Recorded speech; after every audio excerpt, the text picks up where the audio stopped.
சந்தேகத்தை எப்படி களைந்து எறிவது, எப்படி இதை நம்மளிருந்து அகற்றுவது, எப்படி விசுவாசத்தில் வாழ்வது, சந்தேகப்படாமல் எப்படி விசுவாசிப்பது என்பதை குறித்து இன்றைக்கு இன்னும் கொஞ்சம் அதிகமாக நாம் பார்க்க போகிறோம். நீங்கள் பண ஆசை இல்லாதவர்களாய் நடந்து உங்களுக்கு இருக்கிறவைகள் போதும் என்று எண்ணுங்கள். அதோடு நிறுத்திடக்கூடாது. அதுக்கப்புறம் வாசிங்க, நான் உன்னை விட்டு விலகுவதும் இல்லை, உன்னை கைவிடுவதும் இல்லை என்று அவர் சொல்லி இருக்கிறாரே. அவர் சொல்றார், உன்னை கைவிட மாட்டேன், கைவிட மாட்டேன், கைவிட மாட்டேன், உன்னை உதவிச்சனா விட மாட்டேன், உன்னை மறக்க மாட்டேன், உன்னை ஆதரவற்றவனாக நான் விட்டு விட மாட்டேன். நான் உன்னை பிடித்திருக்கிற அந்த பிடி ஒருபோதும் தளராது. கொஞ்சம் கூட கேப் இல்லாம தளராமல் நான் பிடித்துக் கொண்டிருப்பேன். நிச்சயமா சொல்றேன், அதை செய்வேன்றார். அப்ப நாம் என்ன சொல்லணும்? வாக்கு தத்தம் பண்ணினவர் உண்மை உள்ளவர் என்பதை நான் நம்புகிறேன். அவர் உண்மை உள்ளவர். நான் சந்தேகப்பட்ட காலம் உண்டு, ஆனா இப்ப நம்புகிறேன். வாக்கு தத்தம் பண்ணவர் உண்மை உள்ளவர் என்று நம்புகிறேன். ஆகவே நான் தைரியம் கொள்ளுகிறேன், சந்தேகத்தை போக்குகிறேன், பயத்தையும் கலக்கத்தையும் போக்குகிறேன், அவருடைய வார்த்தையில நிற்கிறேன். தைரியம் கொண்டு, கர்த்தர் எனக்கு சகாயர், நான் பயப்படேன், மனுஷன் எனக்கு என்ன செய்வான் என்று நான் சொல்லுவேன். அதை சொல்லி சொல்லிதான் பாருங்க விசுவாசம் உண்டாகிறது. சொல்லி சொல்லிதான் சந்தேகம் நீங்குது. சொல்லி சொல்லிதான் பயம் நீங்குகிறது. எபிரேயர் 6:13. ஆபிரகாமுக்கு தேவன் வாக்குத்தத்தம் பண்ணின போது ஆணையிடும்படி தம்மிலும் பெரியவர் ஒருவரும் இல்லாதபடினாலே தமது பேரிலே தானே ஆணையிட்டு கர்த்தர் வந்து ஆபிரகாமுக்கு வாக்குத்தத்தம் பண்ணாராம். வாக்குத்தத்தம் பண்ணும்போது ஒரு பிரச்சனை. ஏன்னா மனுஷனுக்கு சும்மா செய்யறேன்னு சொன்னா அவன் நம்புறது இல்லை, சத்தியமா செய்யறேன்னு ஏதாவது சொல்லணும். ஏன்னா அவன் வந்து பொய்யான உலகத்திலேயே வாழ்ந்து, பொய்யர் மத்தியிலேயே வாழ்ந்து, சொன்னதை செய்யாத ஆளுங்க மத்தியிலே இருக்கிறதுனால கடவுள்கிட்ட தான் அவன் ஏதாவது எதிர்பார்க்கறான், எக்ஸ்ட்ரா அஷூரன்ஸ். கடவுள் சொல்லும்போது உடனே நம்பிடுறது இல்லை. ஆனால் கடவுள் அவனுக்கு ரொம்ப நிச்சயமா சொல்லணும். சத்தியமா நான் சொல்றேனப்பா, சத்தியமா செய்வேன் அப்படின்னு சொல்லணும், ஏதாவது சொல்லணும். அவர் எது மேல சத்தியம் விடுவார்? அவரை விட பெரிய ஆள் யாரும் கிடையாது. கர்த்தர் சில நேரத்தில் ரொம்ப கிண்டலா பேசுறாரு பாருங்க. ஏசாயா 44 8 கடைசியில் பார்த்தீங்கன்னா கர்த்தர் சொல்றாரு, என்னை தவிர வேற தேவன் உண்டோ அப்படின்னு ஒரு கேள்வியை கேட்டுட்டு அதோட நிறுத்திக்காம அப்புறம் சொல்றாரு, ஒருவனையும் அறியேன், I know not one, I don't know of எனின்றார். என்னை தவிர வேற தேவன் உண்டோன்னு சொல்லிட்டு எனக்கு தெரிஞ்ச ஒருத்தர் இருக்கிற மாதிரி இல்லைன்றார். நான் நினைக்கிறேன் ரொம்ப கிண்டல் பிடிச்சவர்னு நினைக்கிறேன். சில நேரத்தில் பைபிளை வாசித்தா எனக்கு சிரிப்பும் வருது. என்னை தவிர வேற தேவன் உண்டோ? ஒருவனும் இல்லையே. ஃபுல் அத்தாரிட்டி அவர் எல்லாம் பார்த்துட்டு சொல்றாரு, யாரும் இல்லைன்றாரு. அப்படி இல்லாததுனால அது சொல்றாரு, யார் மேல சத்தியம் விடுவோம்? சத்தியம் விடுறவங்களாம் எப்படி சத்தியம் விடுவாங்க? தன்னை விட பெரியவர் மேல தான் சத்தியம் விடணும். அதனால தான் சின்ன பசங்க பாருங்க எப்படி சத்தியம், எங்க அம்மா மேல சத்தியமா சொல்றேன். ஏன்னா இவன் அயோக்கியனா இருப்பான், அவங்க அம்மா தான் யோகியமானாங்க, அதனால அம்மா மேல சத்தியம். யாரும் இவனை நம்ப போறதில்லை, இவன் சொல்ற வார்த்தையை யாரும் நம்ப போறதில்லை, அதனால எங்க அம்மா மேல சத்தியமா சொல்றேன் அப்படின்பான். அப்படிதான் அது. இவனை விட பெரிய ஆள் மேல யார் மேலே சத்தியம் பண்ணணும்? இப்போ யாரும் பெரிய ஆள் இல்லை, இவரை விட பெரிய யாரும் இல்லை. அவர் சொல்றாரு, அதனால நான் சத்தியம் பண்ணுறேன், ஆனால் என் மேலேயே தான் சத்தியம், வேற வழி இல்லை, என் மேலேயே நான் ஆணையிட்டு கொடுக்குறேன்றாரு. ஆணையிட்டு என்ன வாக்குத்தத்தம் கொடுத்தாரு? 14, நிச்சயமாக நான் உன்னை ஆசீர்வதிக்கவே ஆசீர்வதித்து உன்னை பெருகவே பெருக பண்ணுவேன். எல்லாரும் இது ஆபிரகாமுக்குன்னு நினச்சிட்டு பேசாமல் உட்காந்துட்டு இருக்கக்கூடாது. இந்த ஆபிரகாமின் ஆசீர்வாதங்கள்லாம் நமக்கு உண்டா இருக்க முடியாதான் இயேசு சிலுவையில் மரித்தார்னு கலாத்தியர் 3:13-14 சொல்லுது இல்லையா? அப்போ ஆசீர்வதிக்கவே சொல்ற விதத்தை கவனிங்க. எல்லாரும் சொல்லுங்க, ஆசீர்வதிக்கவே ஆசீர்வதிப்பேன். நான் இன்னும் சிம்பிளா சொல்றேன், ஆசீர்வதிக்கணும்னு உங்களை ஆசீர்வதிக்க வேண்டும் என்று அவர் கங்கணம் கட்டி கொண்டிருக்கிறார். அவர் சொல்றாரு, இதை நிறைவேற்றி தீர்வேன். இதை எதிர்க்கிற சக்தி இந்த உலகத்துல எதுக்கும் கிடையாது, இதை தடுத்து நிறுத்துற சக்தி எதுக்கும் கிடையாது. நான் உன்னை ஆசீர்வதிப்பேன்னு சொல்றேன், நிச்சயமா ஆசீர்வதிப்பேன். வானம் பூமி ஒளிந்து போனாலும் நான் சொல்றது ஒளிந்து போகாது. நான் உன்னை நிச்சயமா ஆசீர்வதிப்பேன். எத்தனை புயல், எத்தனை பிரச்சனை, எத்தனை காத்து உண்டிய வாழ்க்கையில் அடிச்சாலும் சரி, நான் உன்னை ஆசீர்வதிக்கவே ஆசீர்வதிப்பேன். அவர் நிச்சயமா இருக்கிறார், அதுல ஷூரா இருக்கிறார். ஆணையிட்டு சொல்றேன், சும்மா சொல்லல, என் மேலேயே ஆணையிட்டு சொல்றேன், நான் உன்னை ஆசீர்வதிக்கவே ஆசீர்வதிப்பேன். 15ஆம் வசனம். அந்தபடியே அவன் பொறுமையாய் காத்திருந்து வாக்குத்தத்தம் பண்ணப்பட்டதை பெற்றான். பாருங்க, அடுத்த நாளே நடந்துடலது ஆசீர்வாதம். பொறுமையா காத்திருக்க வேண்டியதா இருந்துச்சு. சில காரியங்களுக்கு பொறுமையாக காக்க வேண்டியதா, சிலதெல்லாம் கொஞ்சம் கிடுகுன்னு நடந்தது, சிலதெல்லாம் வந்து கொஞ்சம் நாள் ஆச்சு. பொறுமையாய் காத்திருந்து வாக்குத்தத்தம் பண்ணதை பெற்றான். இதான் அந்த காத்திருக்கிற நேரத்தில் தான் பிரச்சனை வந்துடுது. காத்தையும் கடலையும் பார்த்துடுறது, பிரச்சனை, சந்தேகத்தை உள்ள வரவழைச்சிடுறது. அதுல தான் பிரச்சனை வருது. பொறுமையாய் காத்திருந்து வாக்குத்தத்தம் பண்ணப்பட்டதை பெற்றான். இப்ப பாருங்க, கவனிங்க 16. மனுஷர் தங்களிலும் பெரியவர் பேரில் ஆணையிடுவார்கள், உறுதி பண்ணும்படிக்கு ஆணையிடுதலே சகல விவாதத்திற்கும் முடிவு. உன்னை நிச்சயமா சொல்லணும்னா, சந்தேகம்லாம் தீரணும்னா ஆணையிட்டா போதும், அதுக்கு மேல தர்க்கம் கிடையாது. பிரச்சனைகள்லாம் முடிவாயிடுச்சு. 17. அந்தபடி தேவனும் வாக்குத்தத்தம் பண்ணப்பட்டவைகளை சுதந்தரித்துக் கொள்கிறவர்களுக்கு தமது ஆலோசனையின் மாறாத நிச்சயத்தை பரிபூர்ணமாய் காண்பிக்கும்படி, அதாவது அவர் வாக்குத்தத்தம் பண்ணிட்டார், நம்ம சுதந்திரிக்க போறோம். சுதந்திரிக்க போகிறவர்களுக்கு தமது ஆலோசனையின் மாறாத நிச்சயத்தை, அதாவது சுதந்திரிப்போன்ற மாறாத நிச்சயத்தை பரிபூர்ணமாய் காண்பிக்கும்படி சித்தமுள்ளவராய் ஒரு ஆணையினாலே அதை வெளிப்படுத்தினார். அதாவது நமக்கு நிச்சயம் உண்டாக முடியாத ஆணை, அவருக்கு நிச்சயம் கிடையாது. அவர் சத்தியெல்லாம் பண்ண வேண்டியதில்லை, அவர் பொய்யுரையாத தேவன். சொன்னது தான், சத்தியம் இல்லாமலே சொல்லலாம். அவர் எதுக்கு ஆணையிட்டார்? நமக்கு நிச்சயம் உண்டாகணும்னு ஆணையிடுகிறார். இப்ப கவனிங்க, விட்டுறாதீங்க, ஏன்னா இது ரொம்ப கேர்ஃபுல்லா கவனிக்க வேண்டியது. நமக்கு முன்வைக்கப்பட்ட நம்பிக்கையை பற்றி கொள்ளும்படி அடைக்கலமாய் ஓடி வந்த நமக்கு, அதாவது ஒரு காரியத்தை வாக்கு பண்ணியிருக்கிறார், அதை அடையும்படியாய் அடைக்கலமாய் ஓடி வந்த நமக்கு, இது கிடைக்கும் சொல்லி நம்பி வந்த நமக்கு 2 மாறாத விசேஷங்களினாலே நிறைந்த ஆறுதல் உண்டாகும்படி, எவ்வளவு வேணும் பொய்யுரையாத தேவன் அப்படி செய்தார். அதாவது இந்த வாக்கு தத்தத்தை இவர் எப்படி நிறைவேற்றிடுவார்னு சொல்லி அடைக்கலமா இவரை நம்பி வந்த நமக்கு 2 மாறாத விசேஷங்கள்னாலே நிறைந்த ஆறுதல் உண்டாக முடியும். அப்படின்னா என்ன அர்த்தம்? அவரை நம்பி வந்துட்டோம், அவர் வாக்கு தத்தம் பண்ணியிருக்காரு, நிச்சயமா செய்வார் என்று நம்பி வந்துட்டோம், அவர்கிட்ட அடைக்கலம் புகுந்துட்டோம், இவர் நிச்சயமா செய்வார் நம்புறோம். அப்படி ஓடி வந்த நமக்கு நம்முடைய மனதிலே ஒரு நிம்மதி கிடைக்கும்படியாக, நிச்சயமா அது கிடைக்கும் என்கிற அந்த ஆறுதல், மிகுந்த ஆறுதல், நிச்சயமா அது உண்டாகும், அவர் சொன்னதை நிச்சயமா செய்வார் என்கிற அந்த மிகுந்த ஆறுதல் உண்டாகும்படி 2 மாறாத விசேஷங்கள்னால் அந்த நிறைந்த ஆறுதல் உண்டாகும்படி எவ்வளவு வேணும் பொய்யுறாத தேவன் அப்படி செய்தார். ரொம்ப சிலர் குழப்பமா இருக்கலாம், நான் சிம்பிளா சொல்றேன். கர்த்தரை நம்பி வந்துட்டோம். எத்தனை பேர் கர்த்தரை நம்பி வந்திருக்கிறீங்க? கர்த்தருடைய வாக்குத்தத்தத்தை நம்பி இருக்கிறீங்க, அடைக்கலமாய் ஓடி வந்துட்டீங்க அவர்கிட்ட. இவர் நிச்சயமா சொல்லியிருக்காரு, இவர் நிச்சயமா செய்வார் என்று அவரை நம்பி வந்திருக்கிறீங்க. ஆனா சூழ்நிலைலாம் பார்த்தா கஷ்டமா இருக்குது, நடக்காது போல தெரியுது. சாராளுக்கு வயசாயிட்டே போன மாதிரி நமக்கு 1000 பிரச்சனை. அதெல்லாம் பார்க்கும்போது கர்த்தர் சொன்னாரே செய்வாரா, சொல்லியிருக்கிறாரே இது நடக்குமா அப்படின்னு தெரியுது. ஆனா அவர்கிட்ட வந்துட்டோம், அவரை நம்பி அவர்கள் நம்ம ஒப்பு கொடுத்துட்டோம், அவர் சொன்னதை செய்வார் என்று நம்புகிறோம். இப்படி அடைக்கலமாய் ஓடி வந்த நமக்கு 2 மாறாத விசேஷங்கள்னாலே ஆறுதல் உண்டாகும்படி செய்திருக்கிறாராம், மிகுந்த ஆறுதல் உண்டாகும்படி. அந்த 2 மாறாத விசேஷங்கள் என்ன? ஒன்று அவருடைய வாக்கு தத்துவமும் அதன் பேரில் அவர்கிட்ட ஆணை, promise and the confirmation by an oath. வாக்கு தத்துவம் பண்றல, அதோட அது மேல ஆணையிட்டும் சொல்றாரு. அது ஒன்று, அது மாறாத விசேஷம். ஏன்னா வாக்கு தத்துவம் மாற போறதில்லை, அந்த ஆணையும் மாற போறது. சொன்னது தான், எதையும் அதை மாற்றவே முடியாது. அது மாறாத விசேஷம்னு எத்தனை பேர் சொல்றீங்க? அது ஒரு மாறாத விசேஷம் என்னன்னா அவருடைய வாக்கு தத்தம், அவருடைய ஆணை, இதெல்லாம் மாறாதது.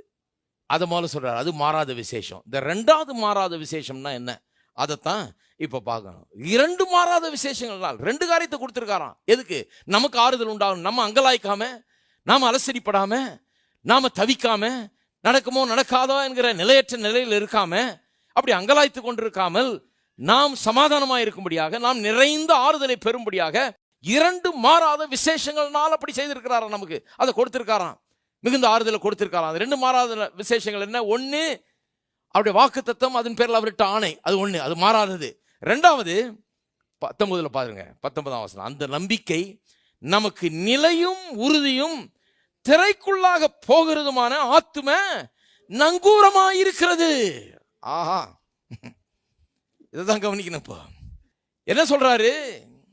2 மாறாத விசேஷங்கள், ஒன்று வாக்கு தத்துவமும் அதன் பேரில் இருக்கிற ஆணையம். 2வது நிலையும் உறுதியுமான நம்பிக்கை என்னும் ஆத்தும நங்கூரம்.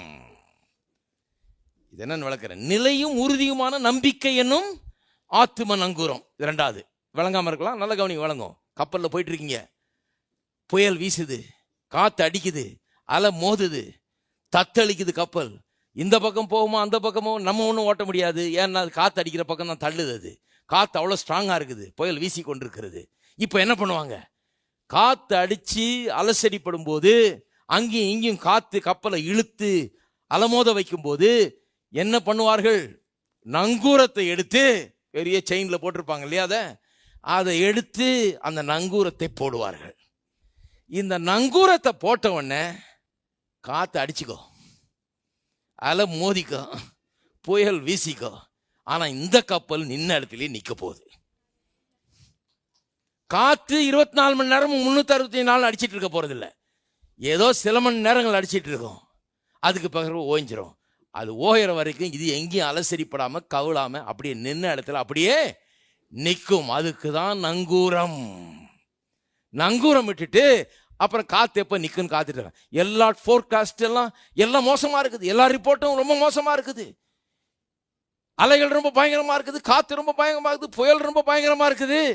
ஆனா அது எவ்வளவு பயங்கரமா இருந்தாலும், அது என்ன செஞ்சாலும், நம்ம சுற்றி என்ன நடந்தாலும் நாம் நங்கூரமிடப்பட்டவர்களாக அதே இடத்துல நிற்போம். அதை தான் சொல்றாரு ஆத்தும நங்கூரம்னு. கப்பலுக்கு நங்கூரம் போட்டா மாதிரி நம்முடைய ஆத்துமாவில நங்கூரம். அது என்ன நங்கூரம்? நிலையான நம்பிக்கை என்கிற நங்கூரம். ஆத்துமால தானே அவதி, ஆத்துமால தானே, இந்த மனசுல தானே நமக்கு சந்தேகங்கள், 1000 சந்தேகங்கள், 1000 கேள்விகள், அங்கெல்லாம் இப்ப எங்க ஏற்படுகிறது? இந்த ஆத்துமாவிலே, மனதில் ஏற்படுகிறது. ஆகவே கர்த்தர் என்ன பண்றாரு? கர்த்தருடைய வார்த்தை எடுத்து கண்களுக்கு முன்பாக வைத்து அதை தியானித்து அதை நோக்கி பார்த்திருக்கிற மனுஷனுக்கு ஆத்துமாவில் ஒரு நங்கூரத்தை கொடுத்துடுறாரு. அவனுக்குள்ள ஒரு ஆங்கர் டு த சோல் கொடுத்துடுறாரு. அவன் நிலையா நிற்கும்படியாக, அங்கலாய்க்காதபடியாக, அங்குமிங்கும் அலமோதாதபடியாக, அலசடிப்படாதபடியாக, கடலின் காற்றில் அடிபடுகிற அலைக்கு ஒப்பாய் அவன் இராமல், நிலையற்றவனாய் இராமல், நிலையாய் அந்த இடத்தில் நிற்கும்படியாக அவனுக்கு ஒரு ஆத்தும நங்கூரம். அந்த நங்கூரம் என்ன? உள்ளத்தில் அவனுக்கு ஒரு நம்பிக்கை. என்ன நம்பிக்கை? வாக்கு தத்தம் பண்ணினவர் உண்மை உள்ளவர் என்கிற நம்பிக்கை.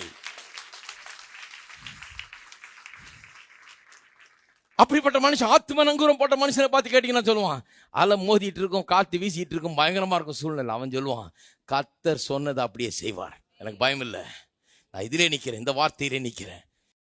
கடல் என்ன மூழ்க அடிக்காது, காத்து என்ன தீத்து கட்டாது. அதெல்லாம் கொஞ்ச நேரம் ஓடணும், அப்புறம் அது முடிஞ்சு போகும். அதுக்கப்புறம் என்னுடைய பயணம் தொடரும். நான் எதிர்நோக்கி இருக்கும் லக்கை அடைவேன். எதை எதிர்பார்க்கணும் அதை பெறாமல் விடமாட்டேன். இயேசுவின் நாமத்தில் அதை அடைந்தே தீர்வேன். தான் ஆத்தும நங்கூரம். இயேசு உண்மை உள்ளவர், வாக்கு தத்தம் பண்ணின இவர் உண்மை உள்ளவர், அவர் மாறாதவர், அவர் பொய்யுரையாத தேவன். ஆகவே அதையும் இதையும் நம்புறது இல்லை. நான் அவர் சொன்னதை நான் நம்பி நிற்கிறேன். இருக்கீங்களா? எத்தனை பேர் இருக்கீங்க?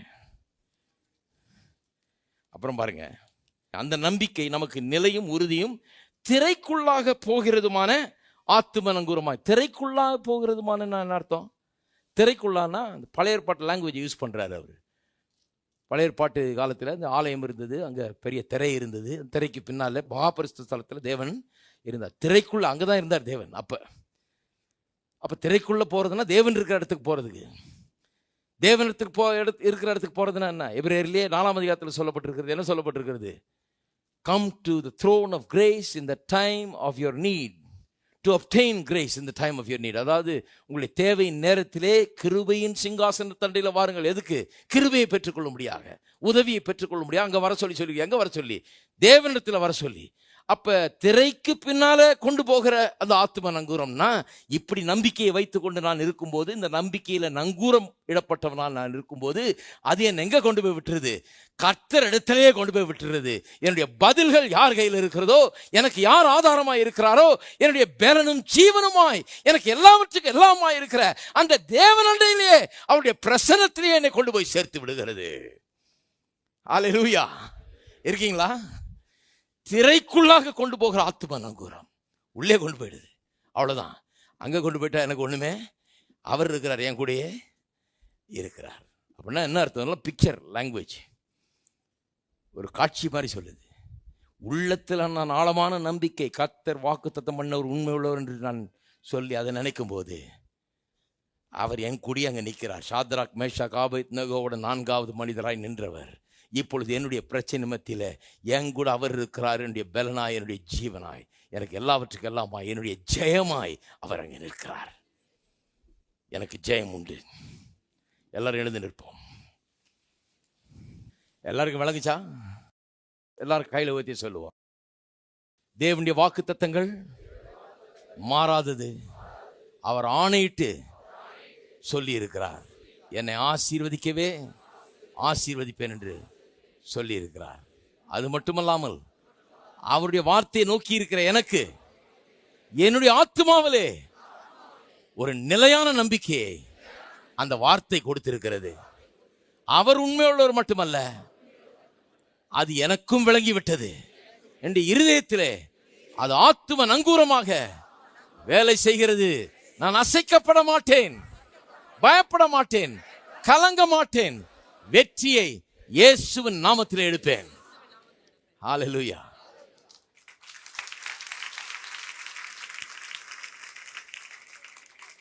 அவர் மாறாதவர், அவர் வாக்கு மாறாதவர் என்றது அது எப்பவுமே உண்மை. ஆனா நீங்க அதை நம்பி நிலையான நம்பிக்கை உண்டாயிடுச்சான்றது ஒரு ஆளுக்கு உண்டாயிருக்கலாம், இன்னொரு ஆளுக்கு இல்லாம இருக்கலாம். ஆனால் அந்த வார்த்தையை நோக்கி பார்த்து கொண்டிருந்தீர்கள், அவரை நோக்கி பார்த்தால், அவர் உண்மையுள்ளவர் என்பதை எண்ணி பார்த்து, சாரால் பண்ணது போல எண்ணி பார்த்தீங்கன்னா, அதை தியானித்தீங்கன்னா உள்ள அந்த நம்பிக்கை உண்டாயிடும். இதுதான் இந்த 2வது மாறாத நிச்சயம். இது உங்களை அசைக்க முடியாமல் ஆக்கிவிடும். ஆமென். எல்லாரும் நாம் கரங்களை உயர்த்தி கர்த்தரை ஸ்தோத்திரிப்போம். ஸ்தோத்திரம், ஸ்தோத்திரம் கர்த்தாவே. எங்கள் அன்பின் பிதாவே, கர்த்தராகிய இயேசுவின் நாமத்தில் உம்மிடையில் வருகிறோம். காலை வேளையில் உம்மை துதிக்கிறோம், ஸ்தோத்திரிக்கிறோம். நீர் எவ்வளவு அற்புதர். எங்கள் ஆத்துமாவின் நங்கூரம் கர்த்தாவே. நிலையற்ற நம்பிக்கை எங்கள் உள்ளத்திலே கர்த்தாவே நீர் வைக்க உதவுகிறபடியால் உமக்கு ஸ்தோத்திரம். இன்றைக்கு செய்யப்பட்ட இந்த பிரசங்கம் உள்ளங்களிலே இந்த ஆத்தும நங்கூரத்தை கர்த்தாவே உண்டாக்க உதவட்டும். கர்த்தாவே, நிலையற்றவர்களாக இருக்கிறவர்கள் நிலையுள்ளவர்களாய் மாறட்டும். ஒரே நிலையில் நிற்கட்டும். தேவனுடைய வார்த்தையில் நிற்கட்டும். ஜெயத்தை காணட்டும். ஆசீர்வதிக்கப்படட்டும். உம்மால் கூடாத காரியம் ஒன்றுமில்லை. மாற்ற முடியாத பிரச்சனை ஒன்றுமில்லை. பிரச்சனைகளை பெரிதாய் நினைக்காமல் உம்முடைய உண்மை பெரியது என்பதை நினைக்கிற மக்களாக நாங்கள் இருக்க எங்களை ஒப்பு கொடுக்கிறோம். வார்த்தை தொடர்ந்து உள்ளங்களை கிரியை செய்து அற்புதங்களை உண்டாக்கட்டும். அற்புதங்கள் ஒவ்வொரு ஆவி ஆத்துமா சரீரத்தில் நடக்கட்டும். ஜனங்கள் உம்முடைய அற்புதங்களை அனுபவிக்கட்டும். இயேசுவின் நாமத்திலே ஜெபிக்கிறோம்.